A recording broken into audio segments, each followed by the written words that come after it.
Amesema Mtume sallallahu alaihi wasallam, amesema mtakapouziana kwa riba mkajishughulisha na biashara, mkalidhika na kilimo na mkaiacha jihadi wakati wenzenu wanauliwa, Allah tabaraka wa taala atakutelemshieni udhalilifu mtakaoshindwa kuondoa mpaka pale mtakaporudi katika dini yenu.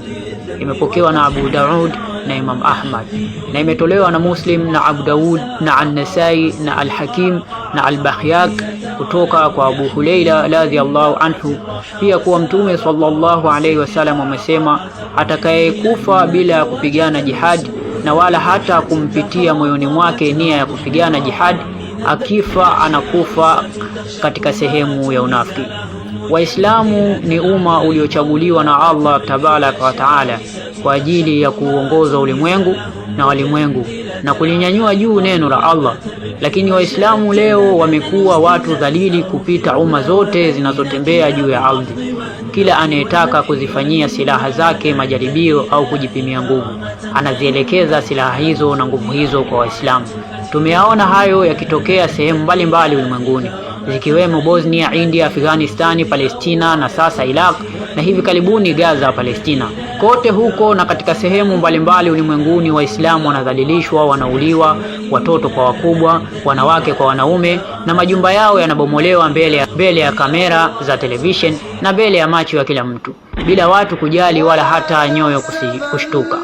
Kisha Waislamu hao eti wanakimbilia kupeleka mashtaki yao Umoja wa Mataifa wakitegemea kupata msaada, wakati wote hao Marekani, Mayahudi na Umoja wa Mataifa ni kitu kimoja. Na hii inakumbusha kile kisa cha chui na kima. Inasemekana kuwa chui alikuwa akipenda kumuonea kima na kumpiga bila sababu yoyote, na kila anapomuona alikuwa akitafuta kisingizio chochote cha kumpiga makofi ya uso kima yule.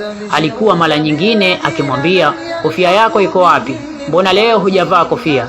Si nilikwambia lazima uvae, kesho lazima nikuone nayo. Kumwambia hivyo huku akimtandika makofi na mateke. Siku ya pili kima anapokuja akiwa amevaa kofia, chui yule humvamia na kumpiga makofi huku akimwambia, kwa nini umevaa kofia? Si nilikwambia usivae? Akivaa anapigwa na asipovaa anapigwa. Hali ikaendelea hivyo mpaka siku ile kima alichoka kuonewa, akaamua kumshtaki chui kwa Mfalme Simba, bila kujua masikini kuwa simba na chui wote ni kitu kimoja. Mfalme Simba akamwita chui pembeni na kumwambia kwa kumnongoneza, wewe vipi ndugu yangu, unampiga mwenzio bila kumtafutia kisingizio kinachokubalika? Tizama mimi kwa mfano, ninapotaka kumpiga punda nafanya hii, tuma aniletee matufaha, na yeye bila kuniuliza kukimbia na kuniletea matufaha mekundu. Mimi hapo kumtandika makofi na kumwambia, nani aliyekuambia uniletee matufaha mekundu? Hapo yeye hukimbia na kurudi haraka akiwa ameniletea matufaha ya kijani, na hapo namtandika tena makofi na kumwambia, nani aliyekuambia uniletee matufaha ya kijani? Na kwa njia hii namtandika makofi kwa raha zangu. Chui akaona kuwa hii ni fikra nzuri, akaondoka na kwenda moja kwa moja mpaka kwa kima, akamwambia, nenda kaniletee matufaha sasa hivi, tena mbio. Lakini kima akahitilafiana na punda. Kima alimuuliza chui, unataka nikuletee matufaha rangi gani, mekundu au kijani au manjano? Chui kuona ameshindwa hila akarudia pale pale, mbona leo hujavaa kofia? Ngumi teke.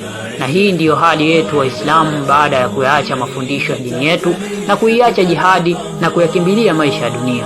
Allah tabaraka wa taala ametusaditisha udhalili, ikawa kila safihi anapotaka kujipima nguvu zake anakuika sisi ngumi na makofi yake, na sisi tunakimbilia kwa Mfalme Simba Marekani au kwa chui Umoja wa Mataifa.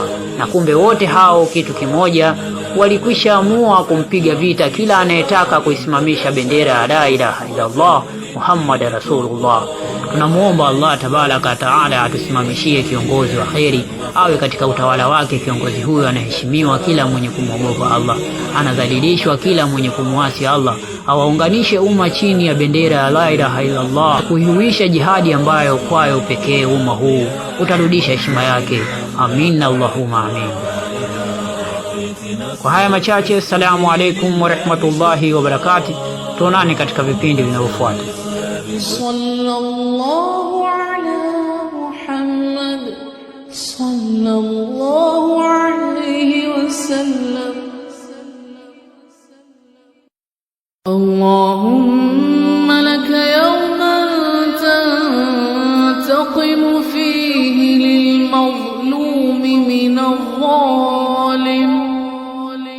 لكن هلعي وجزعي لا يبغيان بي الصبر على هناتك.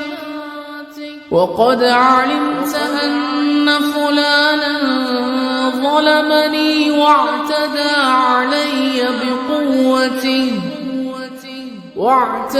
علي بقوته على ضعفي، فأسألك يا رب العزة وقاصم الجبابرة وناصر المظلومين